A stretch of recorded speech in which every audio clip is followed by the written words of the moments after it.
My fiancée pressured me into permanent surgery for our future while secretly using me as a provider. By the time I exposed her pregnancy plan in front of everyone, she was no longer in control, but completely cornered publicly. 34 male, work as a senior technician for Duke Energy here in North Carolina. Been there 11 years since I got out of the Army. Started as an apprentice lineman right after my discharge and worked my way up through every level. Journeyman, lead tech, now senior tech, overseeing a crew of 8 guys. I clear about $94,000 a year plus overtime, which can push me over $110,000 in busy years. Owned my house free and clear. Bought it with my VA loan in 2018 for $195,000, now worth around $285,000. And drive a 2019 Silverado that I paid cash for with my last deployment bonus. My background is solid working-class military. Dad was career Air Force, 30 years as an aircraft mechanic, retired as a senior master sergeant. Mom worked as a dental hygienist at the base clinic while we moved around to different assignments. They taught me the value of hard work, financial discipline, and always having multiple backup plans. Son, Dad would say, while we worked on whatever project car he was restoring in our garage, measure twice, cut once, and never let anyone pressure you into making permanent decisions when you're emotional. That advice would prove more valuable than I could have imagined. Growing up military meant moving every few years. Lackland AFB in Texas, McGuire in New Jersey, Ramstein in Germany for 3 years, then Shaw AFB in South Carolina for Dad's final assignment. The constant moves taught me to be adaptable and self-reliant. You learn not to get too attached to places or people because you know you'll be leaving eventually. After high school, I enlisted in the Army as a 12 billions combat engineer, did 2 deployments to Afghanistan, one to Kandahar in 2011, another to Helmand Province in 2013. Nothing too crazy, mostly route clearance and IED disposal. But it gave me a different perspective on what really matters in life. When guys are shooting at you, relationship drama seems pretty trivial. The house I bought is a 3-bedroom, 2-bath ranch on 2 acres outside Charlotte, about 30 minutes from the Duke Energy regional office. Paid $195,000 for it in 2018.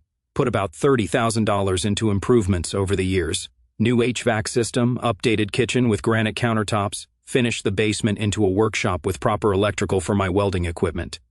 It's my sanctuary, and every dollar I invested made it more valuable and comfortable. The property came with a detached 2-car garage that I converted into my main workshop. Got a full welding setup, machinist tools, engine hoist, air compressor system, everything needed to rebuild anything mechanical. I restore classic motorcycles as a side business, usually have 2 or 3 bikes in various stages of completion. It's therapeutic work that pays well, and it keeps my hands busy during downtime.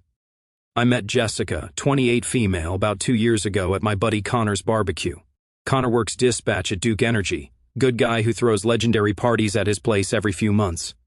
Jessica was there with her friend Amanda, who was dating one of Connor's neighbors. She worked as a marketing coordinator for Morrison Creative, a boutique agency that handled family-friendly brands, children's clothing companies, toy manufacturers, daycare centers, that kind of thing.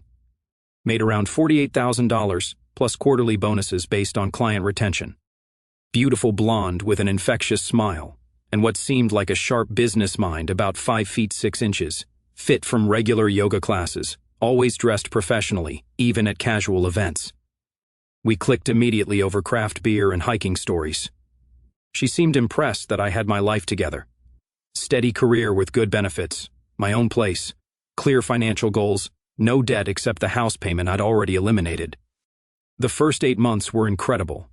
Jessica seemed genuinely attracted to my stability and maturity compared to the guys she'd dated before. Finally, a real man who has his life figured out. She'd tell her friends. Someone who doesn't live paycheck to paycheck or play video games all day. She'd brag on social media about dating someone responsible and goal-oriented. Her Instagram stories featured photos of us hiking in the Blue Ridge Mountains, working on projects around my house, and planning small trips around North Carolina and Tennessee. Normal couple stuff that made me think I'd found someone who valued the same things I did. Jessica moved into my place after about 8 months, though I kept her name off everything. Deed, utilities, insurance, all of it. Call it military caution, but I'd seen too many soldiers get financially destroyed by women who contributed nothing but expected half of everything when relationships ended. Her moving in was gradual, started with a toothbrush and spare clothes, then more clothes, Then furniture she wanted to add to make it feel like our place. I let her redecorate the guest bedroom and bathroom, but the main living areas and my workshop stayed exactly as they were. She complained sometimes about my masculine decorating choices, but I held firm. Looking back, there were red flags from the beginning that I chose to ignore because I was in love with the woman I thought she was. The biggest warning sign was how obsessed she became with controlling my reproductive choices. It started subtly. Comments about how smart it was that we were both careful about birth control, how she wasn't ready for kids yet, but might want them someday when the timing was better.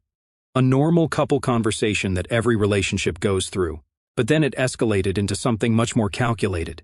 She'd make pointed comments about men who had accidental babies with ex-girlfriends, calling them trapped and stupid for not taking control of their fertility. She'd send me articles about vasectomies being the responsible choice for modern men and how evolved couples made these decisions together instead of leaving reproduction to chance. She started bookmarking articles about male contraception options and leaving them open on her laptop when I'd walk by. "Just interesting reading," she'd say when I'd notice. "I love how progressive some couples are getting about family planning." Another red flag was her obsession with her ex-boyfriend Trevor. She brought him up constantly, not in a wistful missing him way, but in this weird comparative manner that made me feel like I was being evaluated against some standard he'd set. "Trevor was always so good at planning ahead," she'd say when I'd forget to make dinner reservations. Trevor understood that sometimes you have to make sacrifices for the relationship when I'd balk at her more expensive suggestions for weekend trips. Trevor worked as a regional sales manager for Medtronic, some medical device company based in Charlotte, drove a leased BMW 3 Series, lived in a trendy downtown loft apartment that probably cost $2,800 a month, and maintained an Instagram presence that screamed successful young professional. Jessica would show me his posts featuring expensive dinners at upscale restaurants and weekend trips to Asheville or Charleston, always with comments about how ambitious and sophisticated he was. "Not that I'm comparing," she'd always add quickly. "I just think it's good when people have drive and vision for their future." The third major red flag was how she'd get defensive and manipulative whenever I questioned anything about her behavior or decisions. When I mentioned that I wasn't comfortable with her having coffee dates with Trevor every few weeks, she'd immediately accuse me of being insecure and controlling. "Healthy people can maintain friendships with their exes," she'd lecture me. "It shows emotional maturity and good boundaries. I'm not going to let your jealousy dictate who I can be friends with." She'd follow these arguments with social media posts about toxic masculinity and men who try to isolate their partners from their support systems. Never anything direct enough to obviously be about me, but the timing made it clear what she was referencing.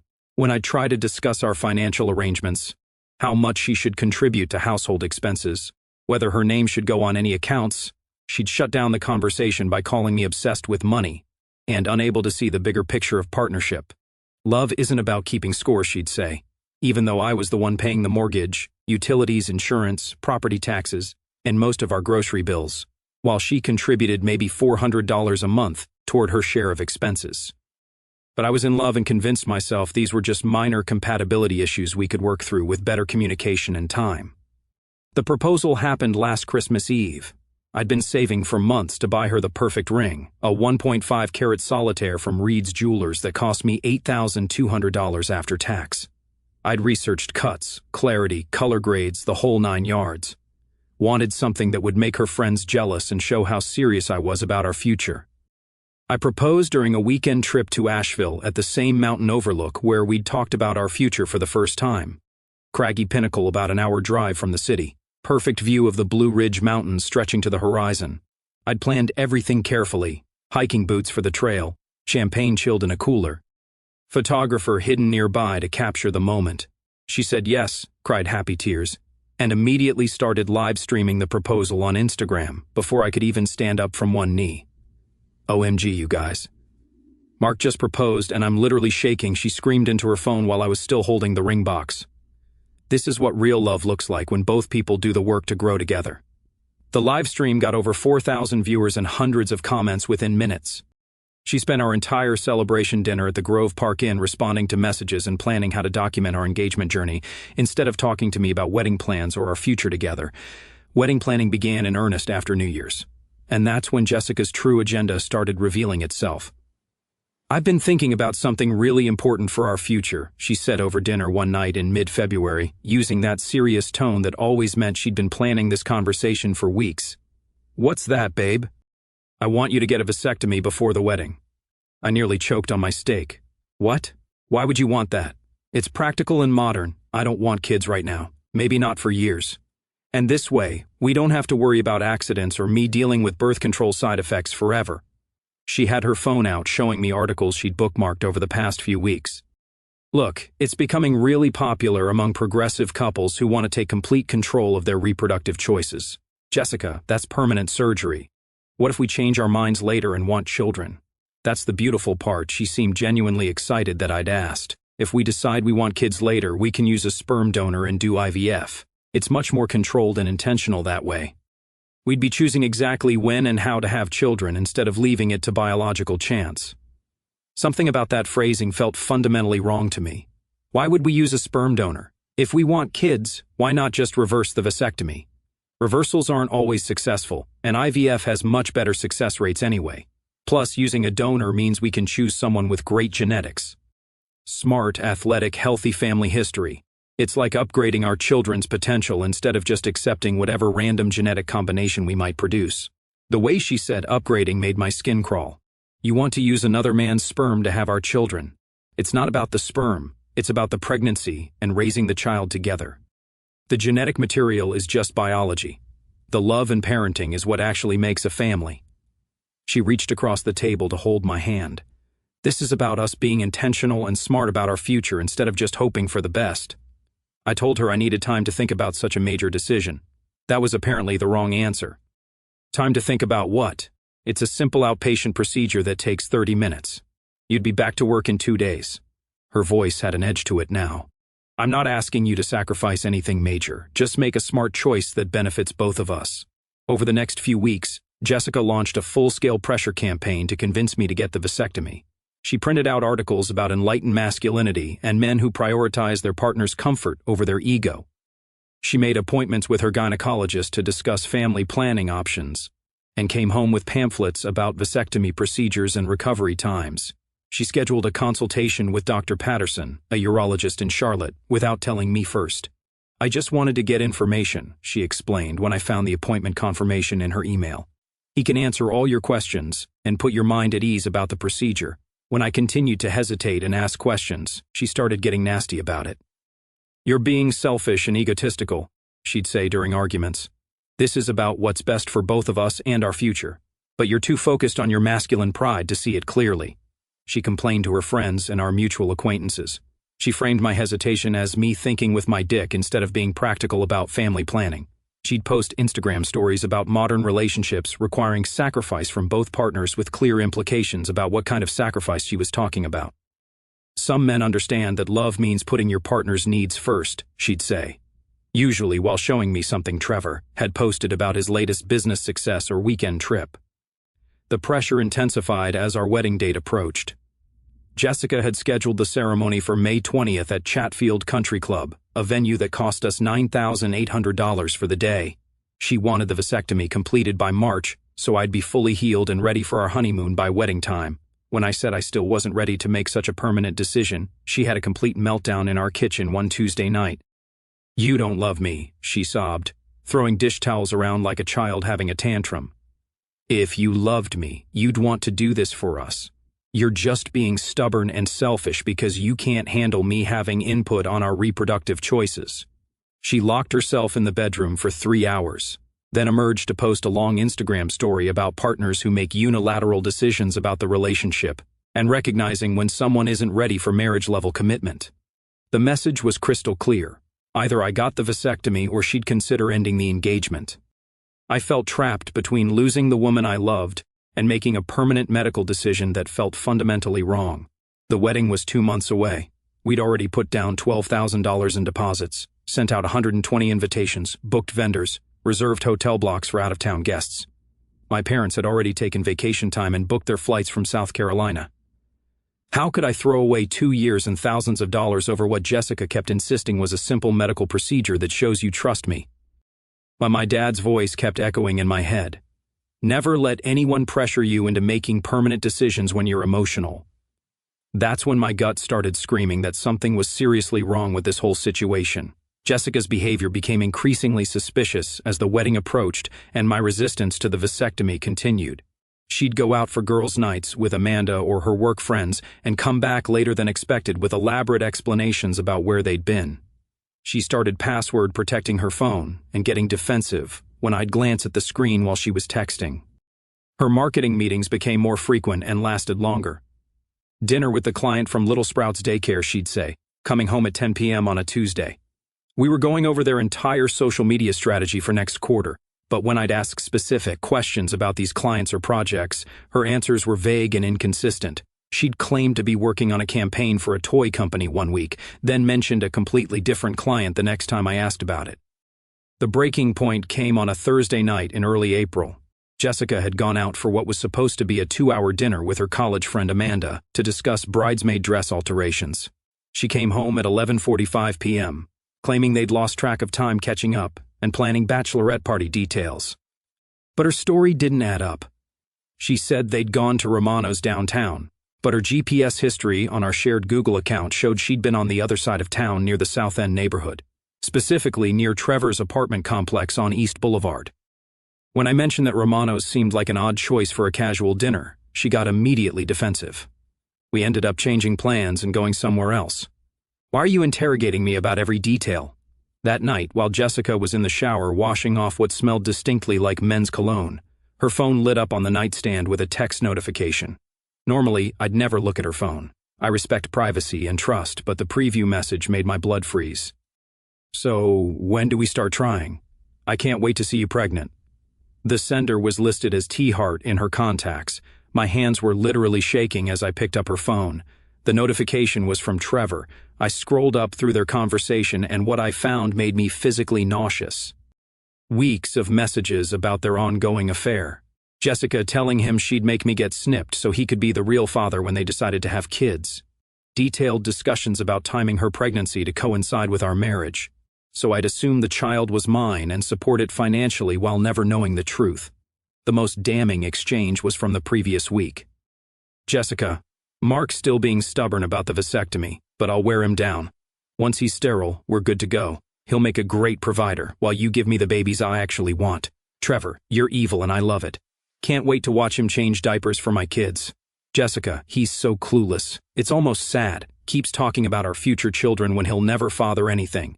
You're going to be the real daddy. There were photos too, intimate pictures of them together that she'd sent him. Screenshots of our private text conversations where she mocked my concerns about the vasectomy, even voice messages where she laughed about how pathetic it was that I trusted her completely.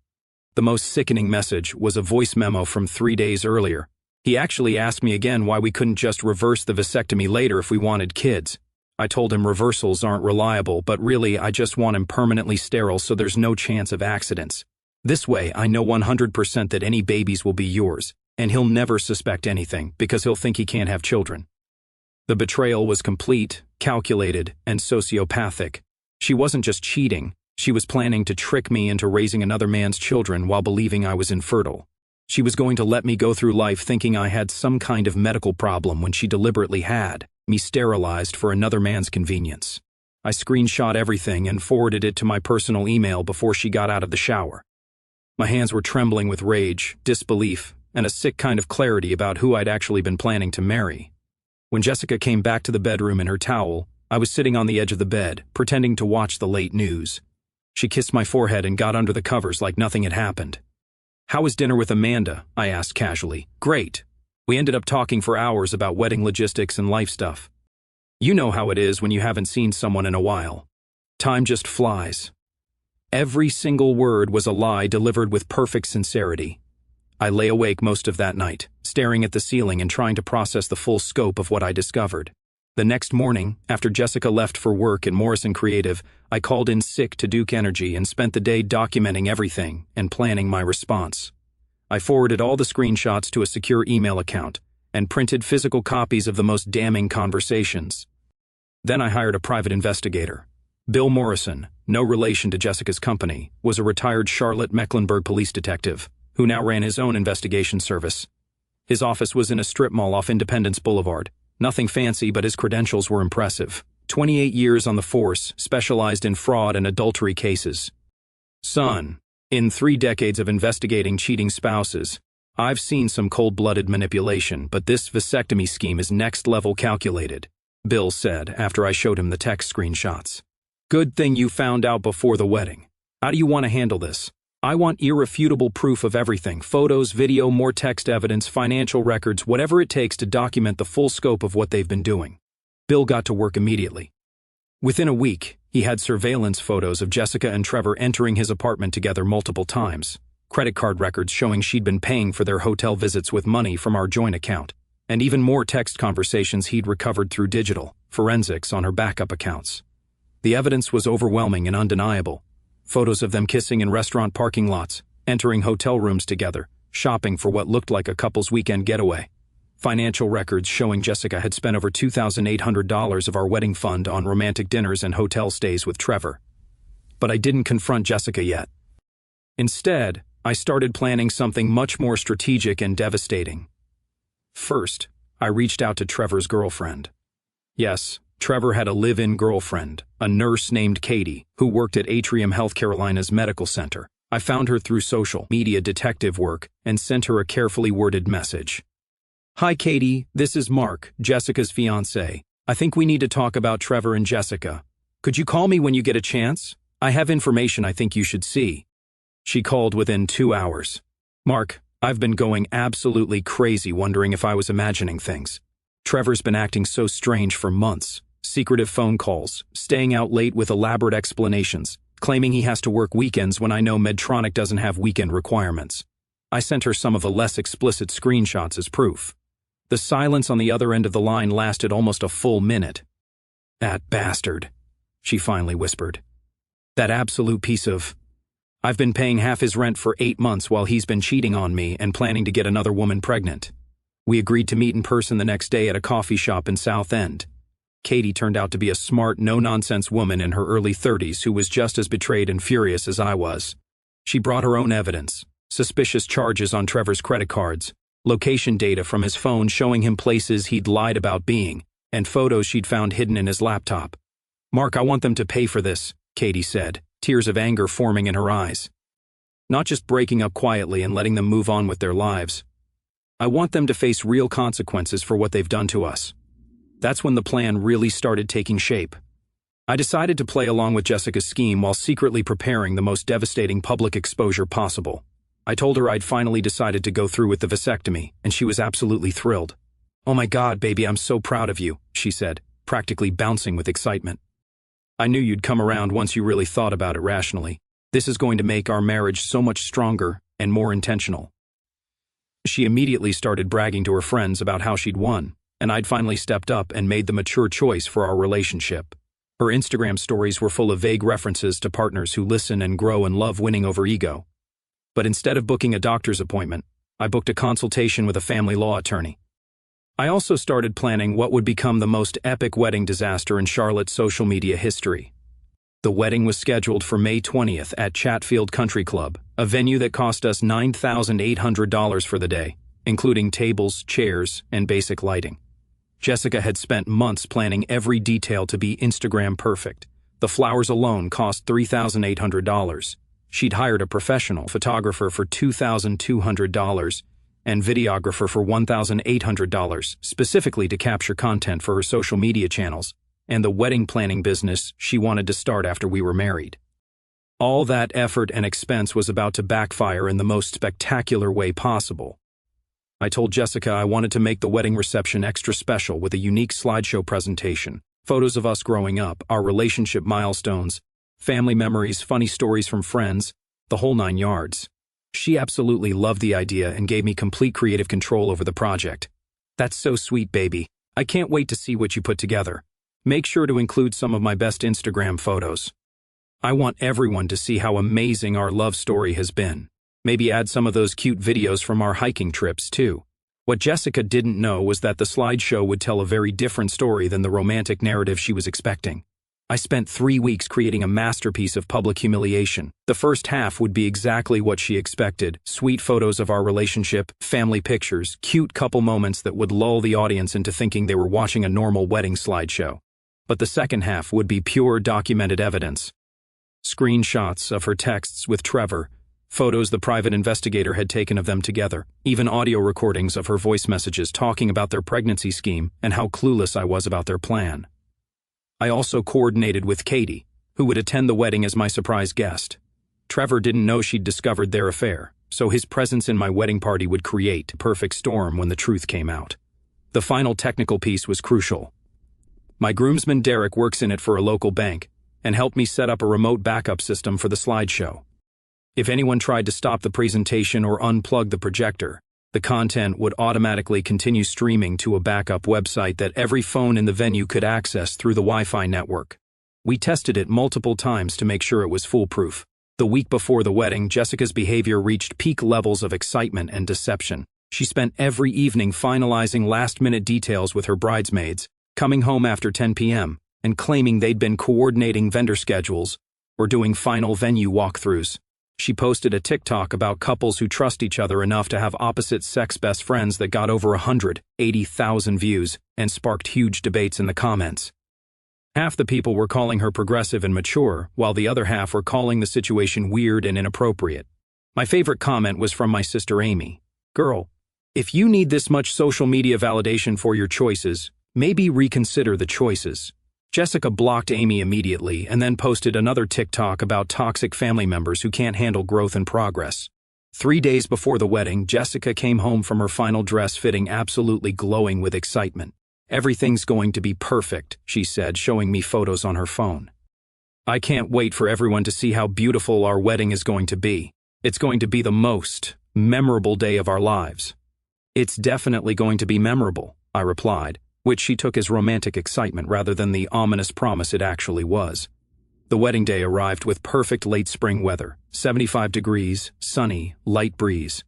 Jessica looked absolutely stunning in her $5,200 designer dress from Kleinfeld. Yes, she'd insisted on shopping there during a trip to New York. She was radiant with the glow of someone who thought she'd successfully manipulated her way to the perfect life, while keeping her affair completely secret. Trevor stood among my groomsmen in his rental tuxedo, looking smugly satisfied and checking his phone constantly, probably texting with Jessica about their post-wedding plans. The ceremony itself went smoothly at the outdoor pavilion overlooking the golf course.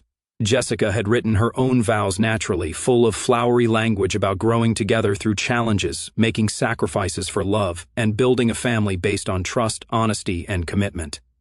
The irony was so thick, you could cut it with a chainsaw. She looked directly at Trevor during several lines that were clearly meant for him rather than me. "I promise to choose you every day, to be honest about my needs and desires, and to create the family we've always dreamed of together." My vows were simple and traditional expressions of love for the woman I thought I was marrying, not the sociopathic fraud standing in front of me in white. After the ceremony, we moved to the main reception hall for cocktails and dinner. The slideshow was scheduled to play during dessert when everyone would be seated, relaxed, and focused on the screen. Katie arrived just as dinner was being served, wearing a stunning red dress that complemented our wedding colors perfectly. I told Jessica that Derek was bringing a date he'd recently started seeing, a nurse from the hospital system. Jessica was too wrapped up in being the center of attention to pay much notice to one more guest. As the dessert course was served and the lights dimmed for the slideshow, I stood up to address our 125 guests. Family, friends, KIO workers, college buddies, people who'd traveled from multiple states to celebrate with us. Thank you all for being here to celebrate this incredibly special day with Jessica and me. Before we continue the party, I wanted to share a presentation that really captures our journey together, the complete truth about who we are as a couple and what our future holds. The projector screen lit up with our opening slide. Mark and Jessica, a love story. The first 8 minutes were exactly what everyone expected. Photos of us hiking together, cooking dinner at my house, celebrating holidays with both families, vacations to Myrtle Beach and the Smoky Mountains. Our guests smiled and applauded at particularly cute moments, settling in for what they thought would be a typical wedding slideshow. Then came the transition slide, but every love story has hidden chapters. The next image was a screenshot of Jessica's text to Trevor. "Mark's still being stubborn about the vasectomy, but I'll wear him down. Once he's sterile, we're good to go." Gasps started immediately across the reception hall. Jessica's face went from bridal glow to absolute white in half a second as she realized what was happening. The next slide showed a photo of Jessica and Trevor kissing passionately in the parking lot of his apartment complex, taken by the private investigator with a telephoto lens. "Mark, stop this right now," Jessica screamed, jumping up from her chair and nearly knocking over the centerpiece. "Turn it off." But the presentation continued automatically. More text screenshots, more surveillance photos, and then the audio clip of Jessica's voice message to Trevor. "He'll make a great provider while you give me the babies I actually want. I can't wait to see his face when he realizes he's been raising your children and thinking he's infertile." The reception hall erupted in complete chaos. Jessica's parents stood up in shock and horror. My parents looked stunned, but were already moving toward me supportively.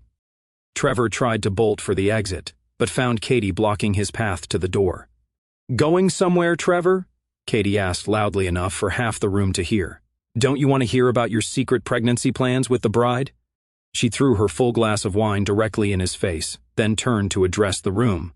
"For everyone wondering, I'm Trevor's live-in girlfriend of 3 years. Was his girlfriend, I should say, until I found out about this." Jessica was in complete meltdown mode, mascara streaming down her face in black rivers. "This is completely insane, Mark. You're psychotic. Those messages are fake. You edited them." I pulled out my phone and played another audio recording. This one of Jessica describing in detail how she planned to time her ovulation cycle to get pregnant immediately after our honeymoon, then convinced me the baby was somehow mine despite the vasectomy. That's when Trevor's own mother, a dignified woman in her 60s who'd flown in from Virginia, walked over and slapped him across the face in front of everyone. "How dare you disgrace our family like this, you disgusting pig?" Jessica's father, a retired bank manager named Robert, approached the head table with his face red from embarrassment and rage. "Jessica Marie, what in God's name have you done to this family?" But Jessica wasn't done making a spectacle of herself. She grabbed the microphone from the DJ booth and tried to take control of the narrative. "Everyone needs to know that Mark is abusive and controlling. He's been trying to force me into having children when I'm not ready. This is all revenge because I wouldn't give him what he wanted." That's when Katie stepped forward with her own microphone that Derek had quickly provided. "Actually, let's talk about what Jessica and Trevor were really planning," she said, pulling out her phone. "I have recordings too."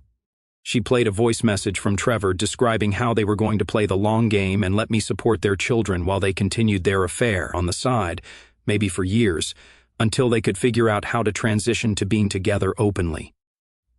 The room was in absolute chaos. Half the guests were filming everything on their phones. The photographer was capturing every moment of the disaster, and my videographer was getting it all in 4K resolution. The other half were streaming toward the exits, but not before taking plenty of photos that would live forever on social media. I made one final announcement. For anyone still here, the bar remains open and fully paid for. The catering is taken care of. Feel free to stay and enjoy yourselves while we sort out this mess.